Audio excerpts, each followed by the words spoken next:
So, I have reached the land of the non-numbered Puppetmaster movie. It's a very far away, desolate land.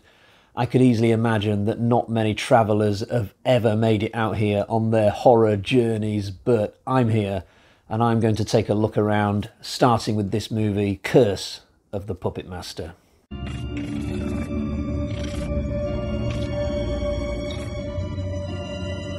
Hi guys, so before we get into this, let me just quickly say that you'll find all my other Puppetmaster reviews in my Puppetmaster playlist, and there will be spoilers today. Not that there's that much you could spoil about a film like this, but make your own mind up. So, this is the 6th film in the franchise. It is something of a soft reboot. None of the previous actors or characters from number 5 carry over to this one, although it was made a whole 4 years after number 5, so I don't know if those actors were even invited back or not. But here we get a fresh slate of people to focus on, specifically Dr. McGrew and his daughter Jane. McGrew is not actually a proper doctor. These two run a kind of museum of curiosities. It's called McGrew's Marvels. It's a little bit wishy-washy as to what this place actually is. I'm guessing it's mostly just a very small museum, the sort of place that you might pay a couple of dollars to walk around, but within 5 minutes you're back out on the street wondering where your money went. But certainly the credibility of this place has gone up just before this story begins, because McGrew and his daughter have acquired Toulon's puppets by auction. Now, it's never explained how the puppets got from Rick, from the 5th film, to the auction.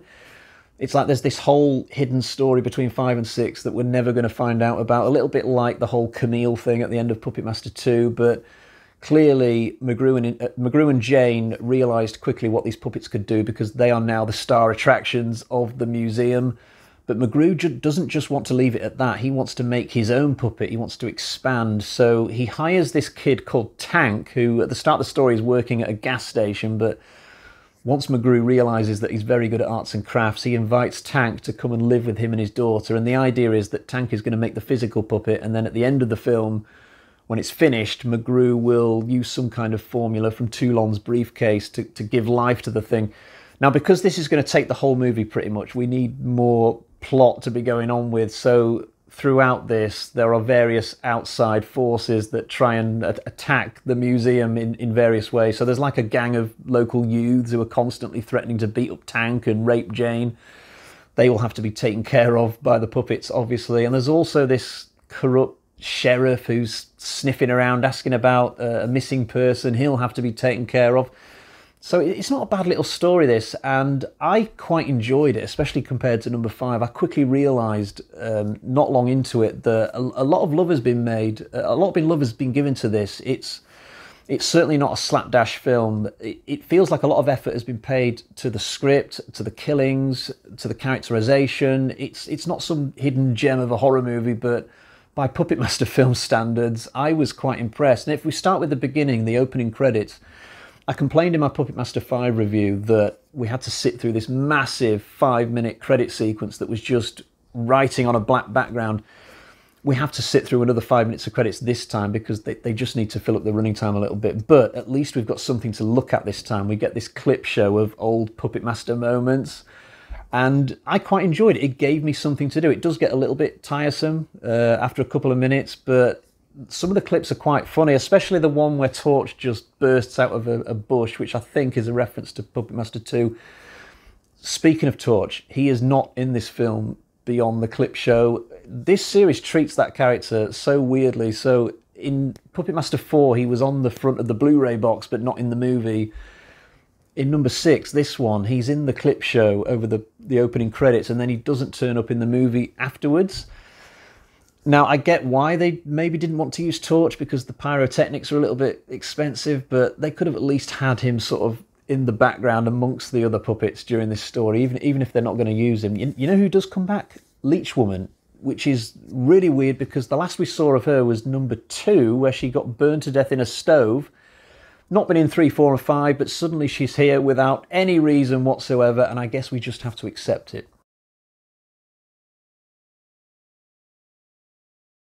The human villains in this are very funny and interesting. So even though the sheriff guy is not the most likeable in terms of his character, The actor that they've got to play this guy, he's got tons of stage presence. I mean, he's never got much in the way of evidence with which to harass the characters that he goes after, but he still makes a bloody good job of it. And anytime he's in a room in this film, there's tons of atmosphere.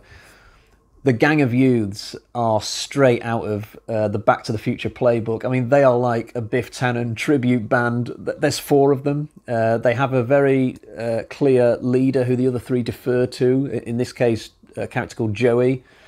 At one point, the Jane character comes out of some foliage right into the laps of this gang, and Joey says, "Well, look what we have here," which is basically a line lifted from Back to the Future, except the way that Biff said it was like this: "Well, looky what we have here." But it is so ripped from Back to the Future, it's so funny. And Joey intends to rape Jane, which is in line with the fact that Biff intended to rape Lorraine in Back to the Future. The way that Joey dies in this, it's a real comeuppance moment, because basically Tunneler drills into his balls, and I wouldn't say that it's graphic, but you really feel this character's pain. The brutality in this film has definitely gone up a few notches from previous Puppetmaster movies. I definitely felt that certainly the films from 3 through 5 were a little bit powder puff at times. The puppets had stopped feeling intimidating, but this time around there's definitely been a conscious effort to make them more brutal, make them more effective, throw more gore in there. There's not many deaths in this film, but the ones that we do get are actually quite impressive, I thought. And Blade, the way he goes to town on people's faces in this one, this is definitely Blade's best film. I mean, he's just going at it. He's feverish almost, and at one point they sort of move his puppet head like this way, and then so he can flip it back around with his body weight to really get something behind all these slashes. It's quite something. So yeah, it was definitely needed at this point in the franchise, I think, regardless of whether the puppets were going to be placed on the good side or the bad side, to just up the brutality a bit and get more violence in there. Also, there's this thing that they've done throughout the franchise up to this point, where puppets will slice the back of somebody's leg to make them fall over and then move in for the kill. It was especially done a lot in number 3, I think, but it got to the point where I never found it believable that the person being knocked down couldn't just get back up or defend themselves in some way. Now, there is a kill that employs this method in this film, except this time it's filmed really well so that the puppets are straight on this person as soon as they're down, and the way that it's just done is just so much better than it's been done in the past.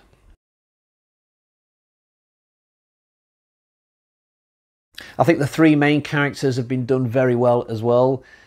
McGrew is just the right combination of pleasant but also very sus. I had no idea which way this guy was going to go by the end.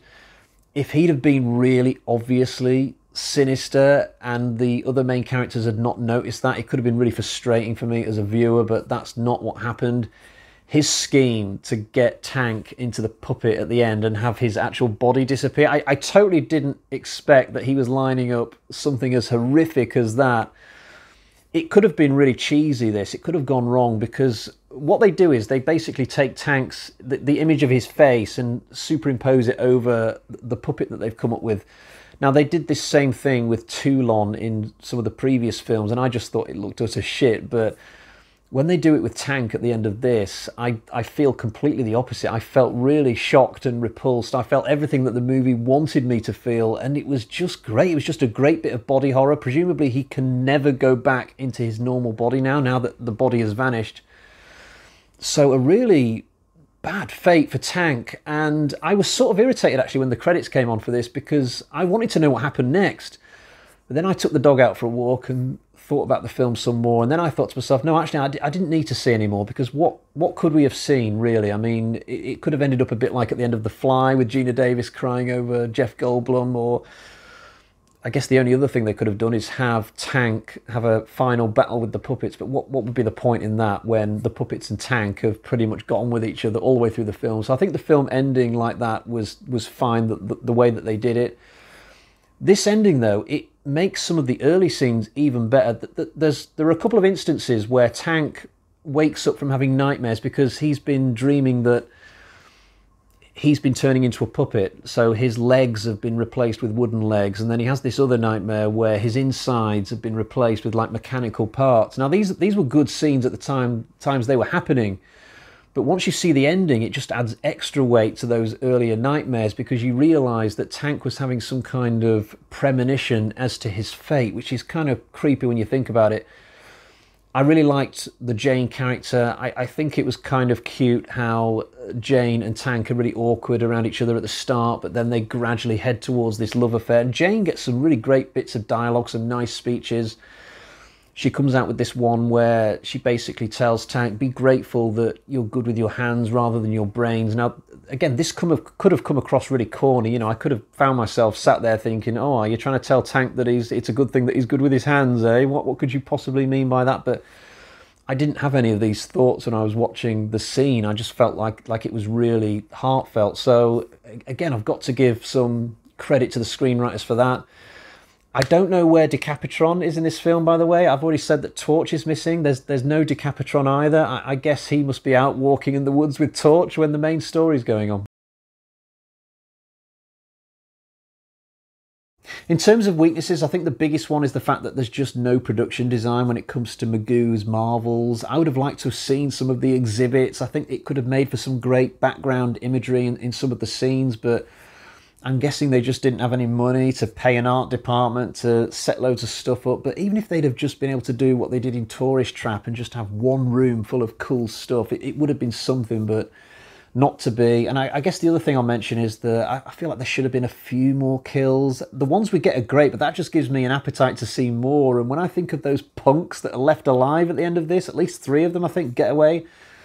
Yeah, I think some of the puppets who don't get as much to do in this could have had some kills right there. You know, Leech Woman and Jester and Pinhead, I don't think get to kill anyone in this unless I'm mistaken.